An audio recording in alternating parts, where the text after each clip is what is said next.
మీరు శస్త్రము శాస్త్రము అని చెప్పేసి ఇవన్నీ చెప్తున్నారు. అసలు వాళ్ళకి అది తెలిస్తే వాడడానికి ఉంటుంది, అసలు వాళ్ళకి తెలియదు కదా. ఆఫ్ఘనిస్తాన్, పాకిస్తాన్, బంగ్లాదేశ్ అంటే పోయినాయి. కాశ్మీర్లో ఏం చేసినాం, ఇప్పుడు వెస్ట్ బెంగాల్లో ఏం చేస్తున్నాం, కేరళలో ఏం చేస్తున్నాం, కేరళ స్టోరీలు కేరళ నుంచి వస్తున్నాయి అంటే అక్కడ ఎంత భయంకరమైన పరిస్థితి ఉండి ఉంటుంది.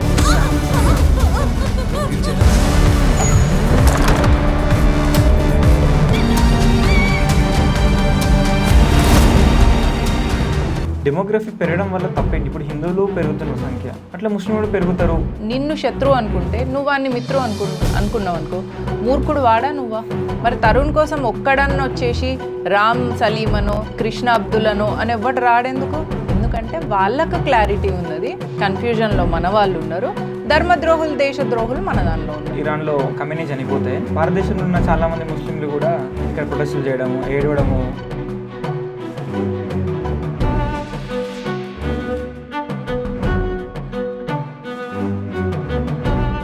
అదే ఒక హిందూ కాశ్మీర్లోనో లేకపోతే ఇంకో దగ్గర జరిగితే ఎందుకు రియాక్ట్ అవ్వట్లేదు? Pakistan the partition of India అనే బుక్లో Ambedkar garu Islam is the brotherhood of Muslims and Muslims only అని చెప్తారు. ఇప్పుడు జరిగే యుద్ధము కత్తులతో పొడుచుకోవడం కూడా ఉండదు, ఇంటలెక్చువల్ నేరేటివ్ వార్.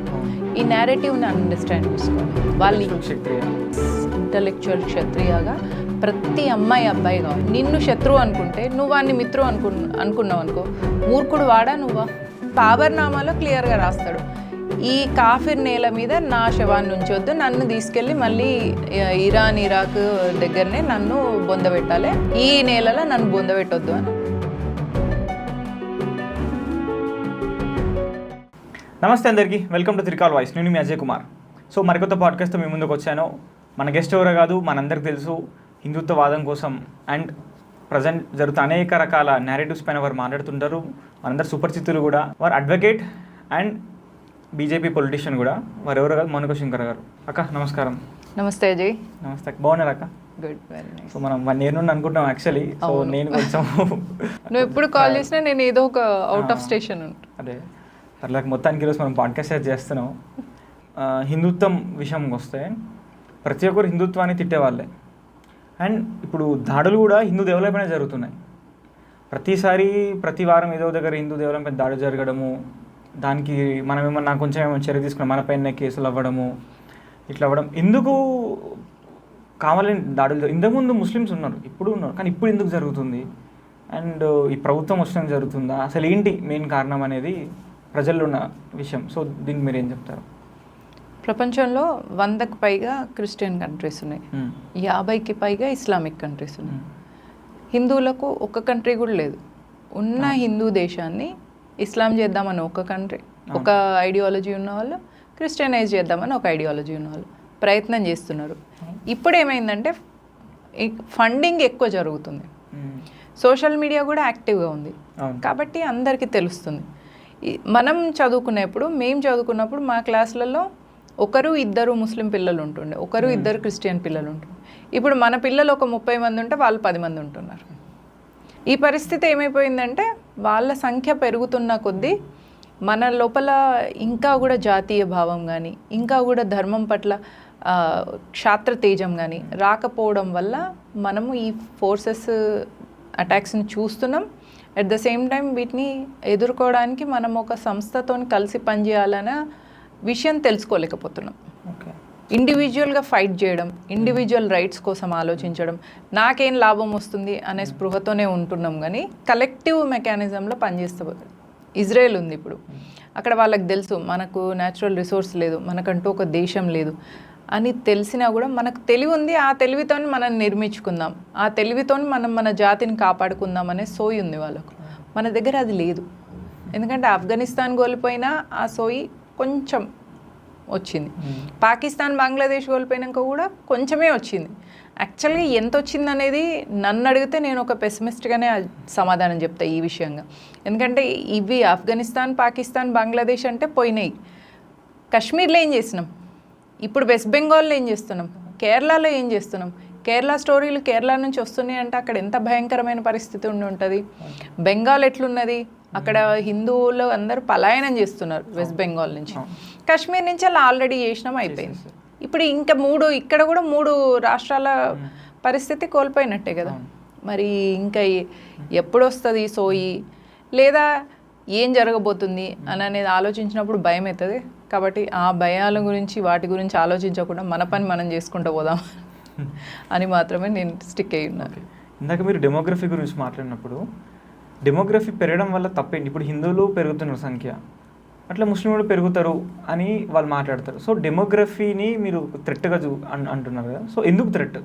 ఒక ముస్లిం అబ్బాయి హిందూ అమ్మాయిని పెళ్లి చేసుకుంటే దాన్ని లవ్ జిహాద్ అని మనం పేరు పెట్టినాం. అవును. ఇది జరిగినప్పుడు ఇక్కడ ఒక హిందూ అమ్మాయి సంఖ్య తగ్గింది కదా. అదే అమ్మాయి ఒకవేళ హిందూ అబ్బాయిని పెళ్లి చేసుకుంటే ఇక్కడ ఆమె 2 పిల్లల్ని అంటే ఆమెతో పాటు 2 పిల్లలు 3 నంబర్ ఉండేది. ఆ అమ్మాయి ఒక ముస్లిం అబ్బాయిని పెళ్లి చేసుకున్న తర్వాత ముస్లిం మతంలోకి మారినాక వాళ్ళ ఇంటి ఆచారాల ప్రకారంగా 4-5 పిల్లల్ని అనాలి ఖచ్చితంగా. ఇక్కడ మనకు ఒక వ్యక్తి మైనస్ అయింది, అక్కడ 5గురిని పెంచింది. అంటే ఏమైంది, ఇక్కడ మనకు తగ్గిందన్నట్టే కదా. ఇట్లా ప్రతి సంవత్సరం 8 లక్షల హిందూ అమ్మాయిలు ముస్లిం అబ్బాయిలను పెళ్ళిళ్ళు చేసుకుంటున్నారు. కొందరు అత్తాపత్తా ఉండలేరు, కొందరు చేసుకున్న వాళ్ళు పిల్లల్ని కానీ అటే ఉండిపోతున్నారు. ఇది హిందూ అమ్మాయిల పరిస్థితి. క్రిస్టియన్ అమ్మాయిలు హిందూ అబ్బాయిలను పెళ్లి చేసుకుంటే ఈ అబ్బాయే క్రిస్టియన్గా మారిపోతున్నాడు. వాడు క్రిస్టియన్గా మారిపోయి వాడి అధోగతి పాలైన విషయం ఎప్పుడు తెలుస్తుంది అంటే తల్లిదండ్రులు చచ్చిపోయిన తర్వాత అంత్యక్రియలు వీడు చేస్తలేడు హిందూ సాంప్రదాయం ప్రకారంగా. అంటే వాళ్ళకు చచ్చినాక వాళ్ళ శవాలకు బ్యాప్టిజం ఇచ్చి వాళ్ళను కూడా క్రిస్టియన్ ఆచారాల ప్రకారంగా ఎదురు బొందబెట్టాల్సి వస్తుంది, లేదా వాళ్ళ బంధువులలో ఇంకెవరైనా తల కొరివి పెట్టే పరిస్థితి వస్తుంది. కాబట్టి ఇక్కడ అబ్బాయి వెళ్ళిపోతున్నది కూడా మనం దీనికి స్టాటిస్టిక్స్ వేస్తలేం, కానీ ఇది కూడా చాలా భయంకరమైన పరిస్థితిలో ఉన్నది. ఇటు అమ్మాయిలు కట్ అవుతున్నారు, అబ్బాయిలు కట్ అవుతున్నారు. అంటే ఇటు ఇస్లాం మన మీద అటాక్ చేస్తుంది, క్రిస్టియానిటీ కూడా మన మీద అటాక్ చేస్తుంది. ఈ డెమోగ్రఫీ చేంజ్ పిల్లలతోనే చూడండి. పెళ్లి పేరు మీద, ప్రేమ పేరు మీద దాడియే లవ్ జిహాద్, ప్రేమ పేరు మీద క్రిస్టియన్లు చేసే దాడే లవ్ క్రూసేడ్. ఇక దీంతో డెమోగ్రఫీ చేంజ్ కాకపోతే ఇంకా దేంతోనవుతుంది? మరి హిందువులు ఏం చేయాలక్క? ఎందుకంటే హిందువుల సంఖ్య పెరుగుతుంది కదా. సో అప్పుడు సమస్య ఎట్లా అవుతుంది? హిందువులు పెరుగుతున్నారు, ముస్లిమ్స్ పెరుగుతున్నారు అని చెప్పేసి వీళ్ళు ఇప్పుడు స్టాటిస్టిక్స్ చూపిస్తున్నారు, వీళ్ళు ఇంత % పెరుగుతున్నారు, హిందూస్ ఎక్కువ పెరుగుతున్నారు కదా అని కూడా వాళ్ళు మాట్లాడుతున్నారు. ఇప్పుడు రోడ్డు మీద ఒక ముస్లిం అబ్బాయి ఒక హిందూ అబ్బాయిది బైక్ యాక్సిడెంట్ అయిపోయింది అనుకోండి, ఎవరు వస్తారు ఎక్కువ మంది? ముస్లిమ్స్. వాడు ఒక వాట్సాప్ గ్రూప్లో ఆన్ చేయగానే ఒక 100 మంది అక్కడికి వస్తారు. ఈ అబ్బాయికి పక్కన ఎవరు ఉంటారు? ఢిల్లీలో ఒక హోలీ ఆడే బుగ్గ ఒక ముస్లిం మహిళ మీద పడితే దాని బుర్కా అంట మీద హోలీ రంగు పడ్డదంట. ఆ నల్లదేనా, ఆ నల్లగుడ్డ తుడుచుకుంటే అయిపోయాయి. దానికి అంత రాద్దాంతం చేయడం అవసరమా? ఇంటికి పోయి 10 మందిని వేసుకొని వచ్చి 100 మంది కలిసి 28 ఏళ్ళ అబ్బాయిని చంపేస్తే తరుణ్, ఆ అబ్బాయిని చూస్తే అయ్యో ఎంత బాగున్నాడు, ఒక క్షత్రియుడు లాగా, ఒక ఇట్లా యోధుడు లాగా కనిపించిండు. అరే ఇట్లాంటి పిల్లాన్ని ఉట్టిగానే ఇంతమంది ఇంత దారుణంగా చంపేసిండ్రు. వాళ్ళ ఇల్లుని మనము డిమాలిష్ చేసిన, వాళ్ళ ఆస్తులు డిమాలిష్ చేసిన పిల్లగాడు మళ్ళీ వస్తాడా? నన్ను అడిగితే వాళ్ళ ఇంట్లో 4గురిని లేపేయాలి, అప్పుడు అది లెక్క అవుతుంది. అయితే మీరు ఇప్పుడు చెప్పారు కదక్క, జనరల్గా ప్రతిసారి హోలీకి ఏంటంటే ఒక కైండ్ ఆఫ్ సెక్యులరిజం అనే వాళ్ళు చూపిస్తారు. ఏంటి ముస్లిమ్స్ కూడా వాళ్ళు హోలీ ఆడుతున్నట్టు వాళ్ళు జనరల్ చూపిస్తారు కదా, అడ్వర్టైజ్మెంట్లు యాడ్ చేయడం, సినిమాల్లో చూపించడం, ప్రాపగండా, ఇవన్నీ రకరకాలు చేస్తుంటారు. అది తప్పు అని చెప్పినా కూడా వాళ్ళు వినరు ఈ రకంగా. సో ఈ ఎగ్జాంపుల్ని తీసుకొని మనం అట్లీస్ట్ రియలైజ్ అవుతారా? వాళ్ళ మతం అనేది చెప్తుంది కాఫీరు, సో వాళ్ళ పండుగలో మనం ఎంకరేజ్ చేయొద్దు. కానీ సినిమాల ప్రకారం ప్రాపగండా చేసినా కూడా మరి రియాలిటీ ఏదో రోజు బయటకు వస్తుంది. ఎందుకు పాపులేషన్ పెరుగుతున్న కొద్దీ వాళ్ళు చేయాల్సిన ప్రాపగండా బయటకు వస్తుంది వాళ్ళది. ఇందులో 2 కాన్సెప్ట్స్ అర్థం చేసుకోవాలి అజయ్. ఫస్ట్, మొహమ్మద్ దీపక్ అని ఒక హిందువే పోతాడు. ఎవరు? ఒక ముస్లిం అనే వ్యక్తి గురువు, బాబా అనే పేర్లతో షాపుని నడిపించుకుంటే అవి హిందూ పదాలు కాబట్టి నువ్వు నీ ముస్లిం పదాలు పెట్టుకో. ఏదన్నా ఉబేరో, ఉమేరో, లేకపోతే అబ్దులో ఏదన్నా అట్లాంటి పేర్లు పెట్టుకో. నువ్వు హిందూ పేర్లు ఎందుకు పెట్టుకున్నావు అని బజరంగ్ దళ్ పిల్లలు అడగడానికి పోతే హిందువులలో నుంచి ఒక ధర్మద్రోహి, ఒక దేశద్రోహి పోయి నా పేరు మొహమ్మద్ దీపక్ అంటాడు. మరి ఇదే తరుణ్ని దళిత అబ్బాయి, మరి జై భీమ్ అని మాట్లాడే ఈ సోకాల్డ్ ఇంటలెక్చువల్స్ ఎవరు దీని గురించి వాయిస్ రేజ్ చేయరే? మరి తరుణ్ కోసం ఒక్కడన్నా వచ్చేసి నేను రామ్ సలీమనో లేకపోతే నేను కృష్ణ అబ్దుల్లనో అని ఎవరు రాడెందుకు? ఎందుకంటే వాళ్ళకు క్లారిటీ ఉన్నది, కన్ఫ్యూజన్లో మన వాళ్ళు ఉన్నారు, ధర్మద్రోహులు దేశద్రోహులు మన దానిలో ఉన్నారు. వాళ్ళ లోపల ఎవరైనా ఇస్లాం గురించి వ్యతిరేకంగా మాట్లాడితే వాళ్ళని చూసినాం కదా మనం. వాళ్ళ మత విశ్వాసాలకు అగెయిన్స్ట్గా వెళ్ళినా అంటే వాళ్ళ మతాన్ని వదిలేసినా కూడా వాళ్ళను బతకనియరు వాళ్ళు. మరి అట్లాంటప్పుడు మన దానిలో మనోళ్ళని మనం కాపాడుకోవాల్సింది పోయి వానికే మనోడు దీపక్ సపోర్ట్ చేసినప్పుడు మన పరిస్థితి ఏం కావాలి? దీనికి సొల్యూషన్ ఏంటిది అంటే ప్రతి అబ్బాయి కూడా ప్రతి అమ్మాయి కూడా బజరంగ్ దళ్, గోరక్ష, హిందూ వాహిని వీటిలలో సభ్యులుగా ఉండాలి. ఎప్పుడు యుద్ధానికి అప్రమత్తంగా రెడీగా ఉండాలి. అంటే అస్త్రశస్త్రాలతోని అర్జునుడు లాగా ఉండాలి తప్ప వేరే ఆప్షన్ లేదు మనకు. మీరు శస్త్రము శాస్త్రము అని చెప్పేసి ఇవన్నీ చెప్తున్నారు కదా, అసలు వాళ్ళకి అది తెలిస్తే వాడడానికి ఉంటుంది. అసలు వాళ్ళకి తెలియదు కదా, హిందూ సమాజానికి కూడా తెలియదు, శత్రుబోధ అంటే కూడా తెలియదు. సో మీరు చెప్తున్న రీసెంట్గా తెలుగు స్టేట్స్లో అది కొంచెం వెళ్తుంది శత్రుబోధ అనేది. అసలు శత్రుబోధ అంటే ఏంటి, మనం ఎట్లా తెలుసుకోవాలి, అది శత్రుబోధకి రిలేటెడ్గా మనం ఏ విధంగా చూడాలి? ఇస్లాం, క్రిస్టియానిటీ రెండు కూడా అబ్రహామిక్ రిలీజియన్స్, డెజర్ట్ రిలీజియన్స్, ఎడారి మతాలు. వీటిల్లో ఈ రెండు కూడా వరల్డ్ని 2 పార్ట్స్గా డివైడ్ చేస్తుంది. ఒకటి ముస్లిమ్స్, నాన్ ముస్లిమ్స్, మోమిన్, కాఫిర్. నెక్స్ట్ క్రిస్టియన్స్ కూడా బిలీవర్స్, నాన్ బిలీవర్స్, వాళ్ళు కూడా అదే పాయింట్లో డివైడ్ చేస్తారు. నాన్ బిలీవర్స్ వాళ్ళ మత విశ్వాసాలన్నిటినీ కూడా అసహించుకోవాలి, వాళ్ళ మత విశ్వాసాలన్నీ కూడా నీచమైనవి అనే పాయింట్లో ఉంటారు. అంటే ముస్లిమ్స్ల దృష్టిలో క్రిస్టియన్స్, హిందూస్ నీచంగా ఉంటారు. క్రిస్టియన్స్ దృష్టిలో కూడా ముస్లిమ్స్, హిందువులు నీచంగా ఉంటారు. కాబట్టి వీళ్ళను మన వైపు మలుచుకోవాలి అనేది ఉంటుంది. కాకపోతే ముస్లిమ్స్ ఏంటంటే క్రిస్టియన్ కంట్రీస్ అయినా హిందూ కంట్రీస్ అయినా బాజాప్తుగా పోయి మత మార్పిడి చేయడానికి రెడీ అవుతారు, వినకపోతే కత్తితోని చేయడానికి రెడీ అవుతారు. వాళ్ళ స్ట్రాటజీస్ వేరే ఉంటాయి. క్రిస్టియన్స్ తెలివి ఎక్కడ అంటే ఇస్లామిక్ కంట్రీస్ దగ్గరికి పోవు, మన దగ్గరనే వీళ్ళ ప్రతాపం అంతా చూపిస్తారు. ఎందుకంటే మనం వాళ్ళని టాలరేట్ చేస్తున్నాం కాబట్టి. శత్రుబోధ అనేది ఈ మతాలకు ముందు నుంచే నేర్పిస్తారు. కాబట్టి వాళ్ళు మన దేవీ దేవతలను సాతానుతో పోలుస్తారు. మనం చూడండి ఎవరిని పోల్చాం అట్లా. మొహమ్మద్ ప్రవక్త అంటే ఇస్లాం గురువు అనే ఆలోచన ఉంటుంది మనకు. బౌద్ధంలో ఎట్లయితే బుద్ధుడు బౌద్ధానికి గురువు, జైన్లో మహావీర్ ఎట్లయితే గురువో అట్లనే ఇస్లాంకి గురువు కావచ్చు మొహమ్మద్ ప్రవక్త, క్రిస్టియానిటీకి గురువు కావచ్చు జీసస్ క్రైస్ట్ అని మనం అనుకుంటాం. మనకు ఈ శత్రుబోధ తెలియదు. శత్రుబోధ ఎందుకు నేర్పించారు మన దానిలో అంటే నువ్వు చేసిన పాపానికి, నువ్వు చేసిన పుణ్యానికి నీకు దాని ప్రతిఫలం వస్తుంది అని మనం నేర్చుకుంటాం. ఈ జన్మలో నువ్వు ఒక పాపం చేస్తే అది ఈ జన్మలో కాకపోయినా నీకు వచ్చే జన్మలైనా కూడా నీకు దాని ఉసురు ఎక్కడ పోదు. అంటే universe is the echo of your thoughts అని మనకు నేర్పిస్తాం. వీళ్ళకి ఎట్లుంటుందంటే మన మతాన్ని నమ్మని వాడిని మన మతంలోకి లాగితే మనకు పుణ్యం, మన మతం నమ్మని వాడిని చంపినా మనకు పుణ్యం, నువ్వు ఏం చేసినా చేయకున్నా నీకు పుణ్యం. డిఫాల్ట్గా నువ్వు సీదా స్వర్గానికి పోతావు, చచ్చిపోయిన వెంటనే సీదా స్వర్గానికి పోతావు అని నేర్పిస్తాను. మరి ఇట్లాంటి మూర్ఖపు సిద్ధాంతంతో ఉంటూ నీకు మళ్ళీ జన్మ లేదు అండ్ దట్టు మన మతాన్ని నమ్మని వాడిని ఏం చేసినా కూడా మనకేం ఉసురు తగలదు, ఏం పాపం కాదు అని చెప్పిన తర్వాత మనుషులకు పాపభీతి అనేది పోతుంది. పాపభీతి లేనప్పుడు ఎట్లాంటి పాపమైనా చేస్తారు. ఢిల్లీలో ఉత్తమ్ నగర్లో తరుణ్ని చంపడానికి కారణం కూడా వాడు ఒక నాన్ ముస్లిం కాబట్టి వాడిని చంపితే మనకు పుణ్యం అనే సిద్ధాంతంతో ఉన్నారు కాబట్టి 100 మంది పోయి ఒక్క పిల్లగాడిని చంపేసి వచ్చింది. వాడి ఇల్లు కూలిస్తే ఏమవుతుంది, వాళ్ళ ఆస్తులు తీస్తే ఏమవుతుంది, పిల్లగాడు మళ్ళీ ఆ తల్లికి వస్తాడా? కాబట్టి ఈ శత్రుబోధ వీళ్ళకు ఉంది అని నేర్చుకొని ఎప్పుడూ శస్త్రాలతో రెడీగా ఉండాలి. శస్త్రాలతో రెడీగా ఉండడం అంటే ఇప్పుడు జరిగే యుద్ధము కత్తులతో పొడుచుకోవడం కూడా ఉండదు. Intellectual narrative war. ఈ నేరేటివ్ని అండర్స్టాండ్ చేసుకోవాలి. వాళ్ళు ఇంటలెక్చువల్ క్షత్రియాగా ప్రతి అమ్మాయి అబ్బాయి కావాలి. ఎందుకంటే ఇంటలెక్చువల్ క్షత్రియ అవ్వడానికి ఫిజికల్ దానికి అవసరం లేదు కాబట్టి, అండ్ జెండర్ కూడా అవసరం లేదు కాబట్టి అమ్మాయి అబ్బాయిలు అందరూ కూడా మన శాస్త్రాలు ఏం చెప్తున్నాయి, మన క్షాత్రతేజంతో ముందుకెళ్ళడం వల్ల మన కాన్షియస్నెస్ ఎట్లా గ్రో అవుతుంది, మన ఇంట్లో అమ్మా నాన్న పట్ల మనకు ఒక బాధ్యత ఉంటుంది, మన సిబ్లింగ్స్ పట్ల మనకు ఒక బాధ్యత ఉంటుంది, రెస్పాన్సిబిలిటీ ఉంటుంది. ఎందుకంటే వాళ్ళు మన బ్లడ్ రిలేషన్ కాబట్టి. అట్లనే మన ధర్మం పట్ల కూడా మనకు ఒక బాధ్యత ఉంటుంది, మన దేశం పట్ల కూడా మనకు ఒక బాధ్యత ఉంటుంది. ఆ బాధ్యతను నిర్వర్తించాలి. ఇది నా రెస్పాన్సిబిలిటీ, ఇది నా దేశం, ఇది నా ధర్మం అనే స్పృహ మన వాళ్ళలోకి వచ్చింది అంటే జింక తోలు కప్పుకున్న సింహాలు అన్నట్టు ఇవన్నీ. ఒక్కసారి ఆ తోలు తీసినామంటే సింహాలన్నీ కూడా ఒక్కసారి గాండ్రించినాయంటే ఈ గుంట నక్కలన్నీ కూడా పోతాయి. కాబట్టి మనం వాళ్ళని ద్వేషించక్కర్లేదు, మనం వాళ్ళని శత్రువులాగా చూడక్కర్లేదు, కానీ వాడికి మనం శత్రువు అని తెలుసుకుంటే సరిపోతుంది. ఎందుకంటే వాడిని నిన్ను శత్రువు అనుకుంటే నువ్వు వాడిని మిత్రువు అనుకున్నావు అనుకో, మూర్ఖుడు వాడా నువ్వా? అందుకనే మనము సోయిలోకి రావాలి అంటే వాడికి మనం శత్రువులం.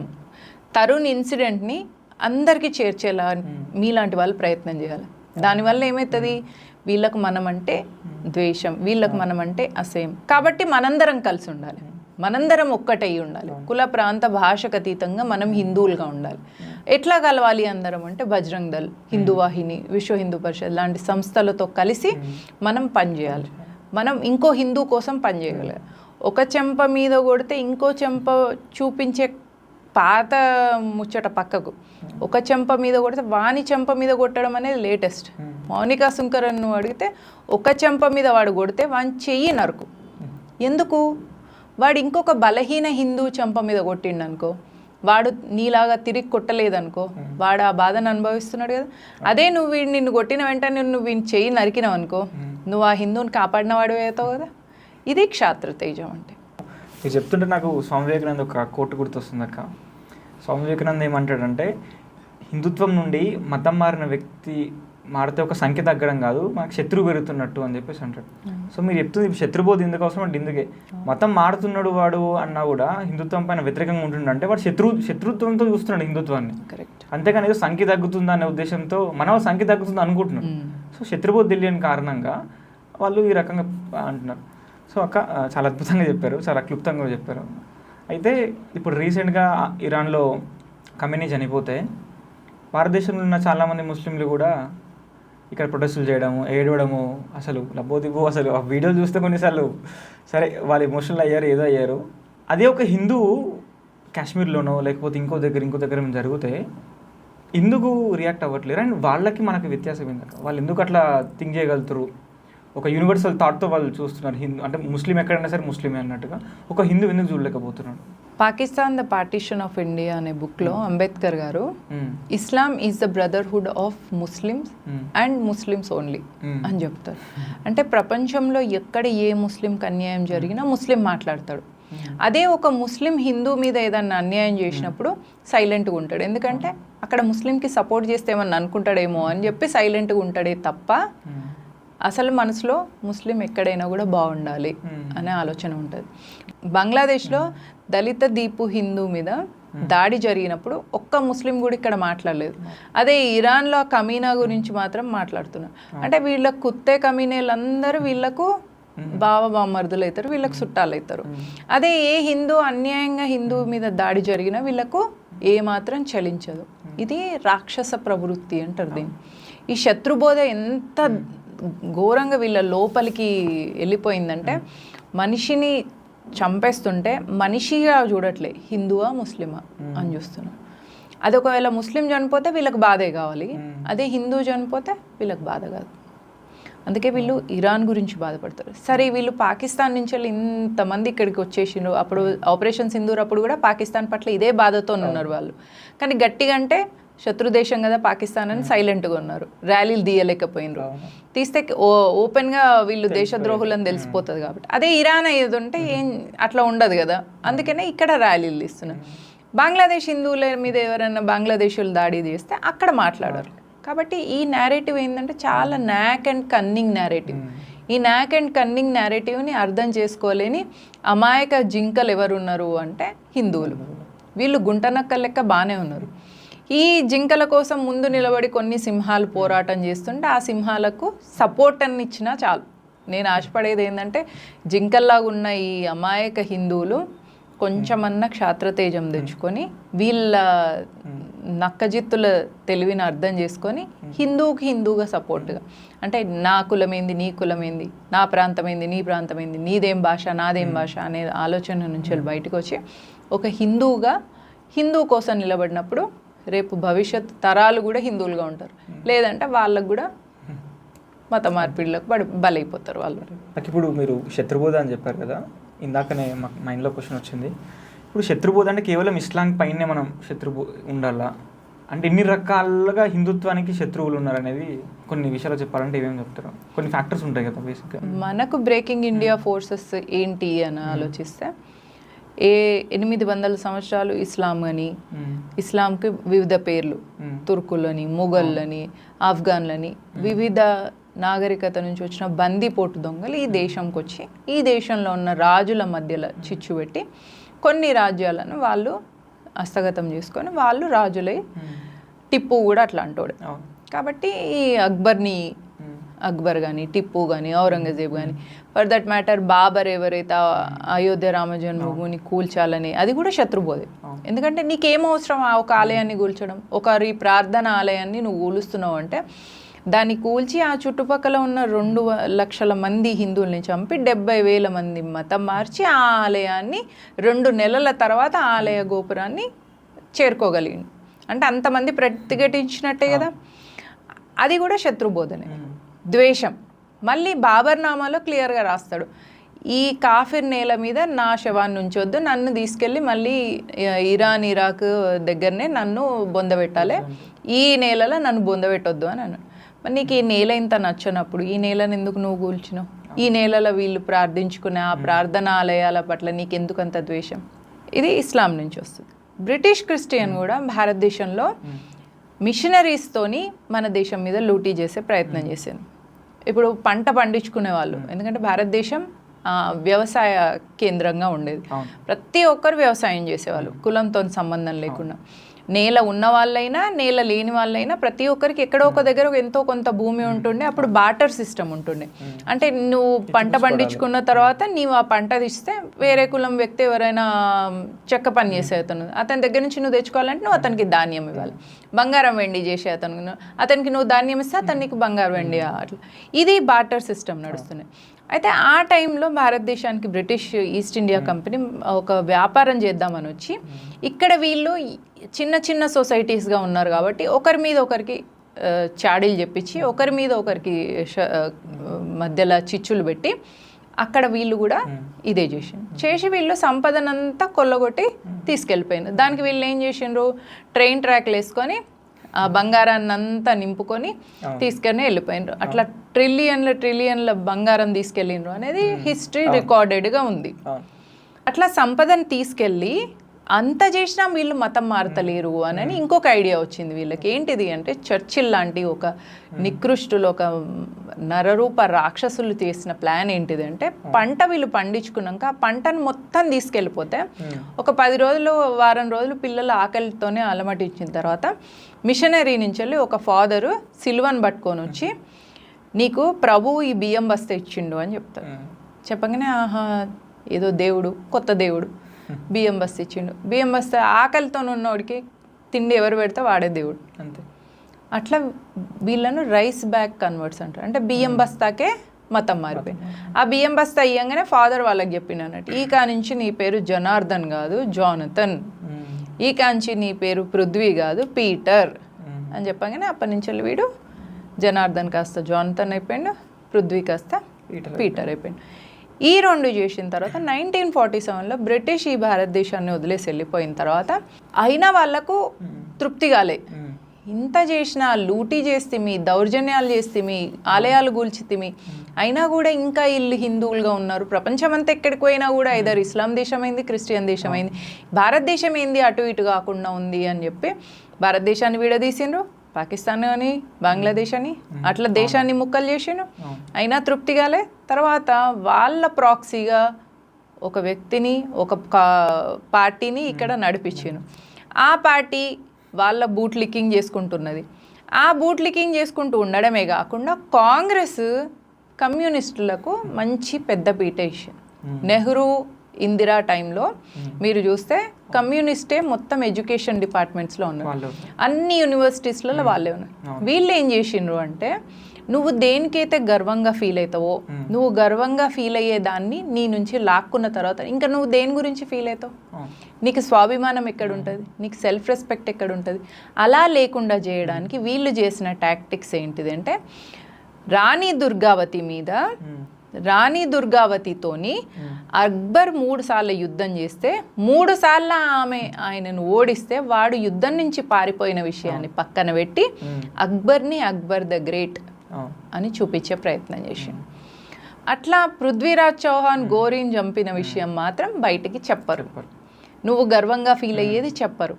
ఇట్లాంటివి చెప్పకుండా ఉండడం వల్ల మన మీద జరిగిన అత్యాచారాలను వైట్ వాష్ చేస్తూ కమ్యూనిస్ట్లో ఒక కొత్త నేరేటివ్ తీసుకొచ్చింది. మొత్తం ఎడ్యుకేషన్ సిస్టమ్ అంతా కూడా మనం దేనికి గొప్పగా ఫీల్ కావాలనేది లేకుండా, ఇప్పుడు అక్బర్ని గ్రేట్ అని చెప్పిన తర్వాత నిన్ను లూటీ చేసి మీ మీద దౌర్జన్యం చేసినోడు గ్రేట్ అన్న తర్వాత నీకు గ్రేట్గా ఉన్న వైపుగా కన్వర్ట్ అవ్వాలనిపిస్తుందా, ఇటు సైడ్గా ఉండాలనిపిస్తుంది?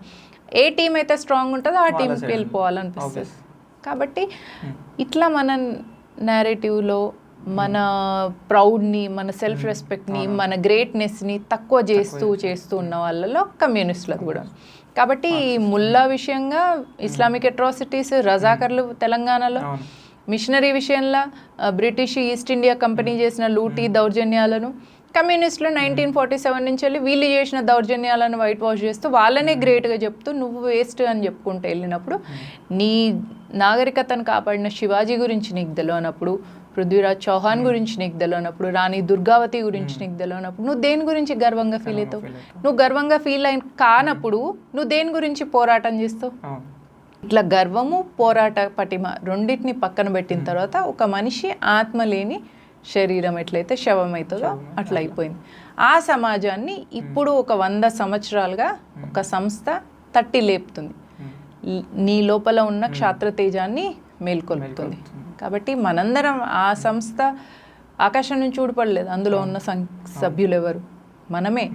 కాబట్టి మనం అట్లాంటి సంస్థలతో కలిసి బజరంగ్ దళ్ కానీ విహెచ్పిలో కానీ మనం సభ్యులయ్యి మన నాగరికత యొక్క గొప్పతనాన్ని, విశిష్టతని మనం తెలుసుకొని దానికి మనందరం అంటే భరతమాత పాదాలకు మువ్వలుగా మనందరం నిలబడినప్పుడు మన నాగరికత అజరామరంగా సూర్యచంద్ర తారార్కంగా ఎప్పటికీ నిలిచి ఉంటుంది. కొంచెం చాలా పాజిటివ్ సైన్లా ఉంది అక్క. మీరు చెప్పారు కదా జనాలు రియలైజ్ అయిపోతారు చెప్తే వింటారని. కానీ దరిద్రం అంటే గ్రౌండ్ రియాలిటీ ఎట్లా తయారైపోయిందంటే మనం ఎన్ని విషయాలు చెప్పినా చివరాఖరికి ఒక గ్రౌండ్స్ దగ్గర ఆగిపోతున్నారు. హ్యూమానిటేరియన్ గ్రౌండ్స్ అంటారు కదా, అక్కడ ఎందుకు ఈ విషయం పర్టికులర్గా చెప్తున్నా అంటే మన కోవబన్ ఇష్యూ జరిగింది. అక్కడ ఎంత జరిగినా కూడా అది వాడు ఫుడ్ కల్తీ చేస్తున్నాడు, కల్తీ ఫుడ్. అక్కడ హ్యూమానిటేరియన్ గ్రౌండ్ తీసుకొచ్చి వానికి విరాళాలు ఇచ్చి వాడేదో సంఘ సంస్కర్తగా వాడిని ఏదో పోట్రే చేసేసి వానికి లక్షల డబ్బులు ఇచ్చేసి చేస్తున్నాడు. మళ్ళీ వాడు సపోర్ట్ చేసే వాళ్ళు ఎవరు అంటే సోకాల్ మన హిందువులే, సెక్యులర్లే. వాడికి ఎస్డిపిఐతో లింక్ ఉన్నాయి, అవన్నీ పక్కకు వానికి అవసరం లేదు. హ్యూమానిటేరియన్ గ్రౌండ్ కింద ఒక చిన్న వ్యాపారిని మీరు అట్లా చేస్తారా అని చెప్పేసి మాట్లాడుతారు. సో ఈ kind of mentality, typical mentality ఉంటుంది కదా. సో వీళ్ళని ఏ విధంగా మనం మార్చొచ్చు? వీళ్ళు ఇందాక నువ్వు చెప్పింది కంప్లీట్ కరెక్ట్ కాదు అజయ్. ఎందుకంటే ఆ మనీ డొనేషన్ ఇచ్చిన వాళ్ళలో నార్మల్ పీపుల్ లేరు. అందులో ఎవరు ఉంటారు చెప్పాలా? కాంగ్రెస్ రీజనల్ పార్టీ కార్యకర్తలు ఉంటారు. వీళ్ళకు సపోర్ట్గా ముల్లా మిషనరీ మార్క్సిస్ట్ గ్యాంగ్ ఉంటుంది. వాళ్ళకి ఫారెన్ ఫండ్స్తోని వాళ్ళు ఈ నేరేటివ్ని బిల్డ్ చేస్తారు. వీళ్ళకు డొనేషన్లు ఇచ్చేది వీళ్ళు మాత్రమే. ఇప్పుడు మనం పొలిటికల్గా మైనారిటీ అపీజ్మెంట్ అనే ఒక రోగము ప్రతి రీజనల్ పార్టీకి ఉంది, కాంగ్రెస్ పార్టీకి ఉంది. ఇప్పుడు నాగబాబుకి ఇవ్వాల్సిన అవసరం ఏముంది? అదే నాగబాబు వేరే వాళ్ళకి ఇస్తున్నాడా? ఇస్తలేడు. ఇద్దరికి కాంపిటీషన్ అనమాట. అంటే లోకేష్ ఫస్ట్ ఒక ట్వీట్ చేసిండు కోవాబన్ విషయంగా. చేసిన వెంటనే నాగబాబు గ్రౌండ్లోకి వెళ్ళిపోయి వెంటనే యాక్షన్ చేసిండు.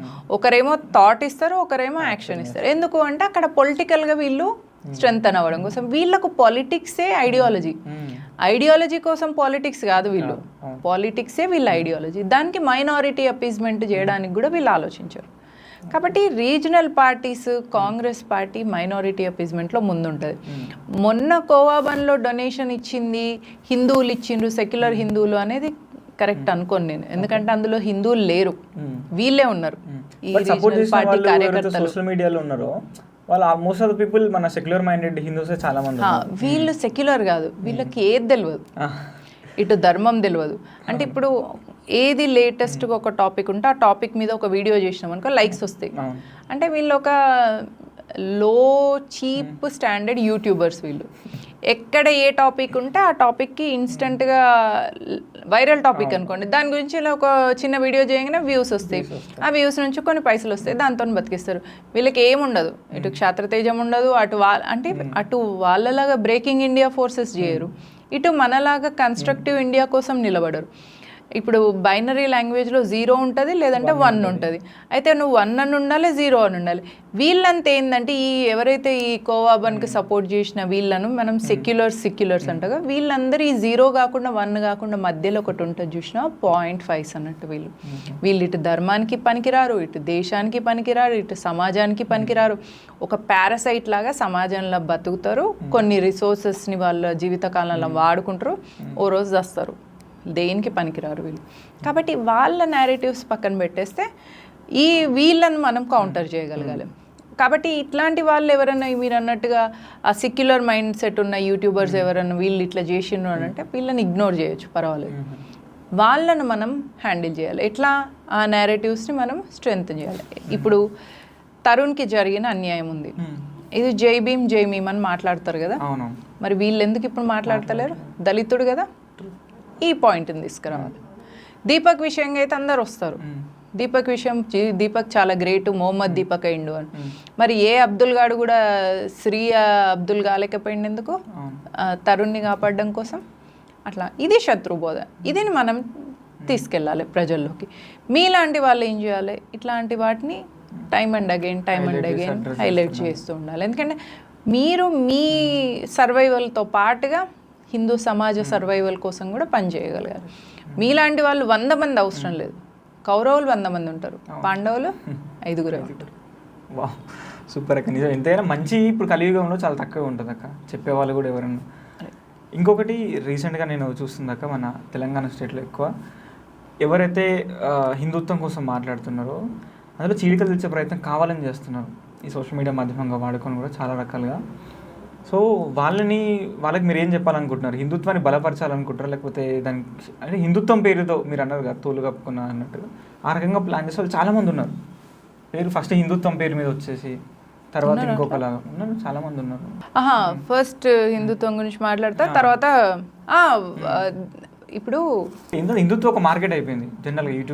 యూట్యూబ్ కానీ ఇన్స్టాగ్రామ్లో కూడా హిందుత్వం కోసం మాట్లాడిన వ్యూస్ వస్తాయి ధన్మని అని చెప్పేసి ఇట్లా చాలామంది ఉన్నారు. సో వీళ్ళు కూడా ఏంటంటే హిందుత్వాన్ని వాడుకునేది చేసి కన్ఫ్యూజ్డ్ హిందూస్ అని చెప్పాలి వీళ్ళని కొంచెం చెప్పాలంటే. సో ఈ రకంగా వాళ్ళ వల్ల చాలా థ్రెట్ అవుతుంది సమాజానికి. దేవదత్ పట్నాయక్ అని ఒక రైటర్ ఉన్నారు, ఆయన స్టార్టింగ్లో మహాభారత్కి రైటర్, ఆ డైలాగ్స్ అన్నీ రాసింది ఆయనే.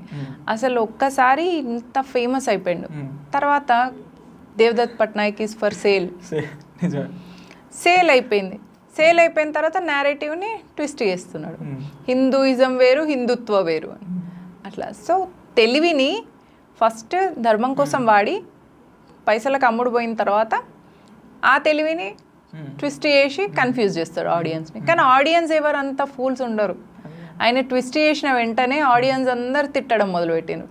నేనైతే ఆయన బుక్ని బర్న్ చేసి ఆయన ట్విట్టర్లో పోస్ట్ చేసిన, నీ బుక్ని కొన్నా చదివినా తప్పు చేసినా ఇప్పుడు కాలబెట్టి నీకు ఇస్తున్నాను.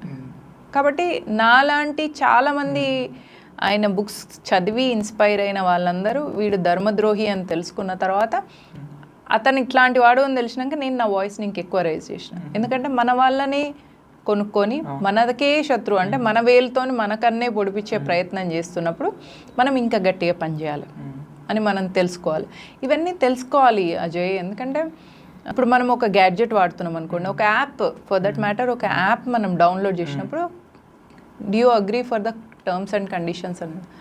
Life also comes with the terms and conditions. మనం ఇక్కడ బ్రతుకుతున్నాం కానీ we have to realise what is the purpose we are born here. మనకు ఒక పర్పస్ ఉంది, అదేందో తెలుసుకోవాలి. మనం ఇద్దరు పెళ్ళిళ్ళు చేసుకొని వాళ్ళిద్దరు పిల్లల్ని కానీ వాళ్ళని పెంచి పెద్ద చేసి వాళ్ళకి ఇద్దరికి పెళ్ళిళ్ళు చేసి మళ్ళీ వాళ్ళిద్దరు పిల్లల్ని కానీ this is not life. There is something. ప్రతి ఒక్క మనిషికి ఒక కారణం ఉంటుంది, ఎందుకు పుట్టినాం, ఒక పర్పస్ ఉంటుంది. మనకు శాస్త్రాలు చెప్తే 44 లైఫ్ లెసన్స్ నేర్చుకోవడం కోసం మనిషి జన్మలు ఎత్తుతాడట. ఒక్క లైఫ్ లెసన్ కోసము మనం ఒక 15-20 జన్మలు ఎత్తుకుంటూ పోతే ఇప్పటికి ఎన్ని వందల జన్మలు ఎత్తి ఉంటాం మనం, అయినా నేర్చుకుంటలేం మనం. ఎప్పుడు నేర్చుకుంటాం? మన లైఫ్ పర్పస్ మనకి ఎప్పుడు తెలుస్తుంది? When we stand selflessly. నా ఇల్లు, నా పిల్లలు, నా కుటుంబం, నాది, నేను, నాకేంది, నాకేమొస్తుంది, నేను అనే దాని నుంచి బయటకు వచ్చి మనది, మన సమాజం, మన దేశం, మన ధర్మం. దీన్ని ఏమంటారంటే హయ్యర్ ధర్మ అంటారు. లోవర్ ధర్మాస్ అంటే భర్తగా, భార్యగా, కొడుకుగా, కూతురుగా, అన్నగా, చెల్లిగా, ఇవన్నీ లోవర్ ధర్మాస్. అవి వ్యక్తి ఆధారమైన ధర్మాలు. హయ్యర్ ధర్మ అంటే హిందువుగా, భారతీయుడిగా, ఒక ఈ సమాజానికి ఒక రిప్రజెంటేటివ్గా, ఇవి హయ్యర్ ధర్మాస్. హయ్యర్ ధర్మాలు ఎంత ఎక్కువ పని చేసుకుంటూ వెళ్తే మన కాన్షియస్నెస్ అంత ఎక్స్పాండ్ అవుతుంది. ఒకసారి మన కాన్షియస్నెస్ ఎక్స్పాండ్ అయితే యూనివర్స్ నుంచి మనకు మెసేజెస్ వస్తాయి, మనకు అర్థమవుతుంది. దాన్ని ఇంట్యూషన్ అంటారు, దాన్ని సిక్స్త్ సెన్స్ అంటారు. ఆ సిక్స్త్ సెన్స్ని పెంచుకుంటూ వెళ్ళాలి. ఎందుకంటే ప్రతి మనిషి is a potential being. We are not this body, we are a being. Being అంటే లోపల ఉన్న సోల్. కాబట్టి ఆ సోల్ పర్పస్ తెలుసుకునేందుకు ప్రయత్నం చేయాలి. ఎట్లా తెలుస్తుంది? హయ్యర్ కాజ్ కోసం నిలబడ్డప్పుడు తెలుసు. హయ్యర్ కాజ్ అంటే ఏంటిది? Which you are not bound with your family, సొసైటీతో బాండింగ్ ఉన్నదే హయ్యర్ కాజ్. అంటే దేశం కోసం, ధర్మం కోసం పని చేయడం అనేది ఇంప్రూవ్ చేసుకుంటూ వెళ్ళి మన జ్ఞాన సముపార్జన చేసుకుంటూ ఇంటలెక్చువల్ క్షత్రియాగా మనం అవుతున్నా కొద్దీ మన సిక్స్త్ సెన్స్ పెరుగుతుంది, మన ఇంట్యూషన్ పెరుగుతుంది. అప్పుడు నేచర్ నుంచి మనకు మెసేజెస్ వస్తాయి.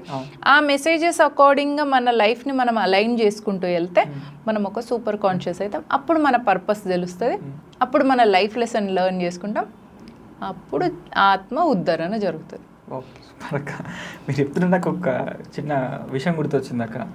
రీసెంట్గా ఇన్స్టాగ్రామ్లో బాగా ఫేమస్ అవుతుంది అనమాట, కొన్ని 2 పదాలు బాగా ఫేమస్ అవుతున్నాయి. ఏంటంటే I'm spiritual but not Dharmik అంటున్నారు. అంటే నాకు అర్థం కాదు, విన్న ఫస్ట్ నాకు నవ్వొచ్చింది. అంటే స్పిరిచువాలిటీకి ధార్మిక వాళ్ళు వ్యత్యాసం చూపిస్తున్నారు. అసలు అట్లా ఉంటుందా? ధార్మిక్ లేకుండా స్పిరిచువాలిటీ పాసిబుల్ అవుతుందా అనేది?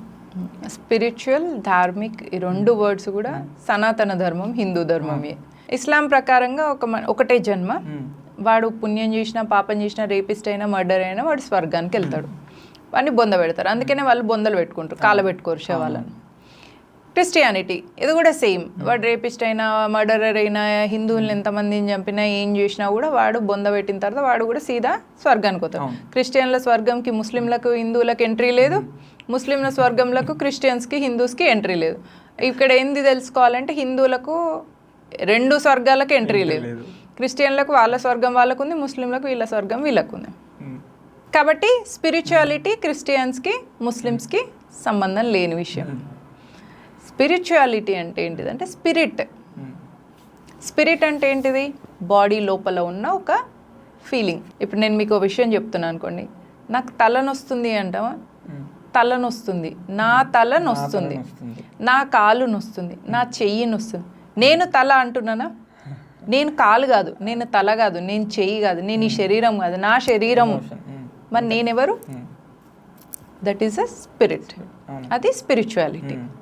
సో ఈ స్పిరిచువాలిటీ, ఈ స్పిరిట్ హిందుత్వానికి మాత్రమే సంబంధమైంది. నేను స్పిరిట్ కాబట్టి నా శరీరాన్ని నేను యూజ్ చేసుకుంటున్నాను. కాబట్టి జస్ట్ లైక్ మనం ఒక శరీరం, ఒక డ్రెస్, ఒక ట్రావెల్ చేయడానికి ఒక కారు వాడుకున్నట్టుగా ఈ బాడీని మనం ఒక లైఫ్ పర్పస్ కోసం యూజ్ చేస్తున్నాం. కాబట్టి ఇది నాది. ఇది అయిపోయిన వెంటనే, ఈ జీవం ఇది వదిలేసిన వెంటనే దీన్ని మనం కాల్చేస్తాం. ఎందుకంటే అది నీది, నువ్వు కాదు కాబట్టి కాలబెడతాం. వాళ్ళు అసలు కాలబెట్టరు. ఆ బొందలల్లో అట్లనే అవి శవాలు, ఆ శవాలలో ఉంటే ఆత్మలు ఆ శవం చుట్టూ తిరుగుతూనే ఉంటాయి. ఎందుకు? ఆత్మకు సోయి ఉండదు. కాలబెట్టిన వెంటనే ఆత్మకు లేదు కదా, అక్కడ బూడిదైపోయింది కదా. ఇప్పుడు నువ్వు దేనికోసం తిరుగుతావు? Then you will go for the spirit world. కాబట్టి నువ్వు స్పిరిట్ వరల్డ్, స్పిరిచువాలిటీ, ఆత్మ, కాన్షియస్నెస్ ఇవన్నీ ఓన్లీ హిందుత్వానికి related. So if you are not dharmik, you will not be a spiritual. Dharma అంటే ఏంటిది? నేను ఒక భార్యగా నాకు ఒక ధర్మ ఉంటుంది towards my husband, that is Dharmik. నేను ఒక తల్లిగా నాకు ఒక ధర్మం ఉంటుంది towards my children, that is my Dharmik responsibility. అట్లనే ఒక హిందూగా ఐ హ్యావ్ ఎ ధర్మ యాజ్ అ రిలీజియస్. ఈ సివిలైజేషన్కి నేను ఒక వారసురాలుగా నాకు ఒక ధర్మ ఉంటుంది. This is dharma. ఈ ధర్మాలను నిర్వర్తించినప్పుడే you will become a spiritual person. So spiritual పర్సన్కి ఉన్న ధార్మిక్ పర్సన్కి డిఫరెన్స్ ఇప్పుడు ఎక్కడుంది? They are like 2 sides of a coin. Super. అంటే ఈ మధ్య కొంచెం బాగా మాట్లాడుతున్నారు, అందుకే అడగాల్సి వచ్చింది ఈ ప్రశ్న. క్లియరా? అంటే వ్యూవర్స్కి అర్థమై ఉంటుంది బాగా. పర్ఫెక్ట్. ఫైనల్లీ మనం స్టార్టింగ్ మీరు హోలీ గురించి చెప్పారు కదా, తరుణ్ విషయంలో కూడా. సో ఇక్కడ కొంచెం మిగతా ఇష్యూస్తో పోలిసి ఇక్కడ కొంచెం డిఫరెంట్ ఉంది. అక్కడ ఏంటంటే ఇక్కడ వాళ్ళు చంపేసిన తర్వాత కూడా సమాజంలో ఒక చైతన్యం వచ్చి వాళ్ళ తల్లి కానీ వాళ్ళు బయట మాట్లాడడము, చుట్టుపక్కల వాళ్ళందరూ కూడా హిందువులంతా రావడం, బజరంగ వాళ్ళు కానీ వచ్చి ఒక రిటాలియేషన్ లాగా, ఒక ఫోర్స్ లాగా వాళ్ళు కనిపించారు. సో ఇది కొంచెం డిఫరెంట్గా ఉంది. సో ఈ విషయాన్ని మనం సమాజానికి ఏ విధంగా అర్థమయ్యేలా చెప్పొచ్చు? మనము మన individual rights, individual profits, benefits వీటి గురించి ఆలోచించడం పక్కన పెట్టి ఒక సంఘటనతో కలిసి ఉండడం వల్ల ఇట్లాంటి అన్యాయాలు జరిగినప్పుడు కొంతలో కొంత అవేర్నెస్ తీసుకొస్తాం. మనం ఇప్పుడు తరుణ్ని బ్యాక్ తీసుకురాలేం, కానీ బజరంగ్ దళ్తో కలిసి అక్కడ ఉన్న హిందువులందరూ కూడా ఆ ముస్లిం ఇంటిని ధ్వంసం చేయడం వల్ల ఒక మెసేజ్ ఇస్తున్నాం మనం. ఏమని? ప్రతి హిందూకి ఇంకొక హిందూ తోడున్నాడు, భయపడొద్దు, బాధపడొద్దు. మీకు ఒక నష్టం జరిగి ఉండొచ్చు, కానీ ఒక దీపం తనను తాను ఇస్తూ తను తాను కాలినా కూడా వెలుతురునిస్తుంది. ఎట్లయితే అట్లనే ఒక వ్యక్తి ఇప్పుడు తరుణ్ పోయిండు, తరుణ్ నుంచి మనం తీసుకురాలేం తిరిగి, కానీ తరుణ్ ఎగ్జాంపుల్తోని నిద్రలో ఉన్న హిందువులందరినీ మేల్కొల్పి వాళ్ళందరికీ తోడుగా మేమున్నాము అని బజరంగ్ దళ్ ఒక సంస్థ రావడం వల్ల హిందువులందరూ ఏకమైంది. సో ఇట్లా హిందువులందరూ ఏకత్రైన విషయాన్ని హిందువులందరికీ ఒక మనోధైర్యం వస్తుంది. అట్ ద సేమ్ టైం శత్రువుకు కూడా నువ్వు మమ్మల్ని టచ్ చేస్తే, నువ్వు చేయనంత వరకు భాయిచారా మేము చేస్తాం. గంగా మాదే, జమున మాదే. గంగా జమున తహజీబ్ అనేది నిన్ను మేము టాలరేట్ చేయడానికి కారణం ఏంటిదంటే నువ్వు మతం మారిన మాజీ హిందువువి. అంతే. నువ్వు ఇస్లామిక్ దురాక్రాంతాల టైంలో వాడి కత్తికి భయపడి నువ్వు మతం మారినావు కాబట్టి నిన్ను మేము టాలరేట్ చేస్తున్నాం. నువ్వు మతం మారిన నీచుడివి, నువ్వు తిరిగి మా మీద అటాక్ చేసేంత దమ్ము ధైర్యం నీకు ఉంది అంటే ఆ ధైర్యాన్ని మొదట్లోనే తుంచేయాలి. తరుణ్ విషయంగా మనం చూస్తే సపోర్ట్ అందరు హిందూస్కి ఇస్తాం. ఎవడన్నా ముస్లిం మా హిందువుల జోలికి వచ్చిండు అంటే వాడికి అధోగతి పాలయ్యేలాగా వాని జీవితాన్ని రోడ్డు మీదకి తీసుకొస్తాం అనే మెసేజ్ ఇచ్చినాం ఇక్కడ మనం. ఇది ఎప్పుడు సాధ్యమైంది? అందరం కుల ప్రాంత భాషకు అతీతంగా హిందువులుగా ఉండడం వల్ల సాధ్యమైంది. దీన్ని అందరు నేర్చుకున్నారు అంటే మనం సేఫ్గా ఉన్నట్టే. మనం సేఫ్ ఎన్వైర్న్మెంట్ ఇప్పుడు క్రియేట్ చేస్తే రేపు వచ్చే తరాల వాళ్ళు సేఫ్గా ఉంటారు. నిజంగా ఇప్పుడు యోగి గారు ఇచ్చే ట్రీట్మెంట్ ఏదైతుందో అది ప్రతి ఒక్కరు కావాలనుకుంటున్నారు. ఎందుకంటే వాడికి పొట్ట మీద కొడితే తప్ప వాడిని తెలియట్లేదు, ఎందుకంటే మళ్ళీ సంపాదించుకోవడం చాలా కష్టం. అంటే ఇప్పుడు సామదాన భేద దండోపాయాలలో ఈ గాడిదలు గొడ్డు మాంసం తిని మెదడు మొద్దుబారిపోయి వీని తంతే తప్ప వీనికి సోయిరాదు. అంటే వీడికి దండా తప్ప వేరే లేదు ఆప్షన్. కాబట్టి వీడిని దున్నపోతుకి కట్టెతో మనం పొడుస్తానే అది పనిచేస్తుంది. అట్లనే వీళ్ళు కూడా అంతే, వీళ్ళకు దండా తప్ప వేరే ఆప్షన్ లేదు. కాబట్టి అట్లాంటి చేసే డబుల్ ఇంజన్ సర్కార్ రాష్ట్రాలలో ఉండాలి అనే అవేర్నెస్ని తీసుకురావాలి. అప్పుడే మనం సేఫ్ ఉంటాం, మన పిల్లలు కూడా సేఫ్ ఉంటారు. మన పిల్లల కోసం మనం పొలిటికల్గా యోగి లాంటి వ్యక్తిని, డబుల్ ఇంజన్ సర్కార్ని తెచ్చుకుంటేనే మనకు పుట్టగతులు ఉంటాయి అనే విషయం అర్థం చేసుకోవాలి. మేబీ మన వ్యూవర్స్ కూడా అర్థమై ఉండొచ్చు అక్క. అట్లీస్ట్ ఇన్ని దాదాపు బీజేపీ స్టేట్ బీజేపీ కూడా లిస్ట్ ఇచ్చింది కదా, ఇన్ని టెంపుల్స్ ధ్వంసం అయ్యాయి కూడా ప్రెస్ మీట్లో పెట్టారు. అట్లీస్ట్ అవి తెలుసుకొని అయినా సరే వాళ్ళ చుట్టుపక్కల నెక్స్ట్ ఏ పార్టీకి మనం నిలబెట్టాలి, ధర్మం ఎవరు మాట్లాడుతున్నారు, దేశం గురించి ఎవరు మాట్లాడుతున్నారు అని చెప్పి రిలైజ్ అవుతుండొచ్చు. మీరు కూడా చాలా అద్భుతంగా చెప్పారు. టెంపుల్స్ కంటే కూడా పిల్లల్ని కాపాడుకోవాలి. తరుణ్ 27 years అబ్బాయి మళ్ళీ తిరిగి వస్తాడా?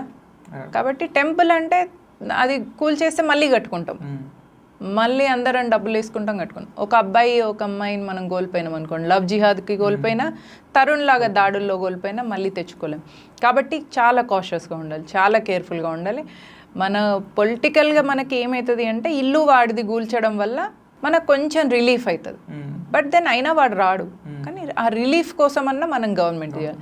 అట్లానే గవర్నమెంట్ని పెట్టేసి మనం ఊరుకోవడానికి లేదు. ఇట్లాంటివి జరగకుండా మనం సంఘటితంగా ఉండాలి. సో ప్రజల చైతన్యం రావాలంటారు. వస్తుంది అండ్ ఇంకా రావాలి. మీలాంటి యూత్ కూడా దాన్ని ముందుకు తీసుకెళ్ళాలి. అప్పుడు రామరాజ్యం అవుతుంది. రామరాజ్యం అంటే ఏం లేదు, డబుల్ ఇంజన్ సర్కారే రామరాజ్యం. మనదే రాజ్యం, మనం చేసుకోవడమే రాజ్యం. ధన్యవాదాలు. Thank you so much. Thank you Ajay, thank you so much. జై శ్రీరామ్.